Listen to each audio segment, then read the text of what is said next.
বিকেলের দিকে এইভাবে বাচ্চাদের জন্য নাস্তা তৈরি করে দিলাম। আসসালামু আলাইকুম, কেমন আছেন সবাই? আমি আলহামদুলিল্লাহ অনেক ভালো আছি। শখের বসে গাছ লাগাইছিলাম আর আলহামদুলিল্লাহ অনেক ফলন হয়েছে।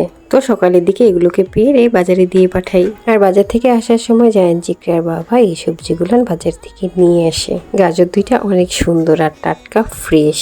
তো সকালে উঠে বাইরের কাজ সামলাতে গিয়ে ঘরের কোনো কাজই করা হয়নি। পুরা ঘর একেবারে এলোমেলো হয়ে আছে। ঘরের ভিতর ঢুকে তো পুরা মাথা ঘোরা শুরু হয়ে গেছে।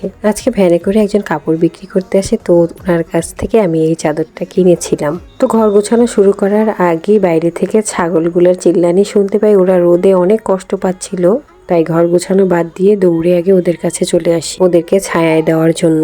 ওরা রোদে আর গরমে একেবারে হাঁসফাঁস করছিল। তো ওদেরকে একটু ভাতের মার খাইয়ে আবার আমি চলে আসি ঘরের দিকে। এই তো দেখতেই পাচ্ছেন আমার ঘর পুরা এলোমেলো। আসলে বড় সংসার হলে যা হয়, বাইরের কাজ করতে গেলে ঘরের কাজ এলোমেলো, আর ঘরের কাজ করতে গেলে বাইরে একটু এলোমেলো। আমার বেডশিটটা কেমন হয়েছে জানাবেন তো। আর এই বেডশিটটা নিয়েছি আমি মাত্র 200 টাকা দিয়ে। দামের দিক দিয়ে চাদরটা ঠিকই আছে বলে আমার মনে হয়। আপনাদের সাথে শুধু শেয়ার করলাম একটা রুমের একটা বিছানা। আমার 3টা রুম 3টা বিছানা, পুরোটাই আমাকে গুছাতে হয়। এগুলো গুছিয়ে রেখে গোসল করে কাপড় ধুয়ে খাওয়া দাওয়া করে একটু রেস্ট নিয়ে বিকালের দিকে এই তো আমি আবার কাজে লেগে পড়েছি।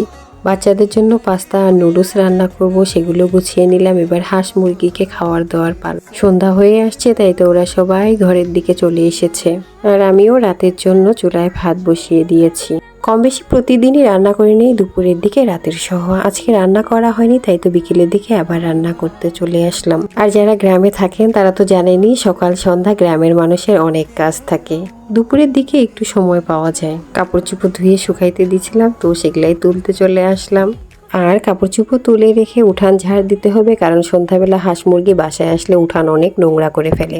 এই কাজগুলো প্রতিদিনের রুটিনে থাকবেই।